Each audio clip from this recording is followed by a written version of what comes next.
আসসালামু আলাইকুম। আপনারা আমার ভিডিওর ক্লিকগুলো দেখে আসবেন।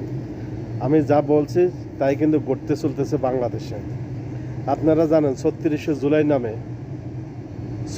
জুলাই নামে মানুষকে হত্যা করা, মানুষকে আজ চাঁদা দাও আর নয়তো তোমার জীবন দাও।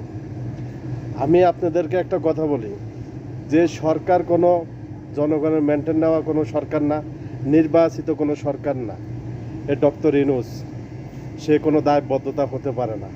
তার কাছে কোনো মানুষ নিরাপত্তা থাকতে পারে না, তার কাছে কোনো জাতির নিরাপত্তা থাকতে পারে না, তার কাছে কোনো রাষ্ট্র নিরাপত্তা থাকতে পারে না। এই ডক্টর ইউনূস সরাসরি আমেরিকার চাল চলন, আমেরিকার সব কিছু জেনে শুনে বাংলাদেশটাকে রক্ষা করা তো দূরের কথা, বাংলাদেশটাকে ধ্বংস করার জন্য তিনি যে ফাঁদ পাতা হয়েছে, সে পাতে কিন্তু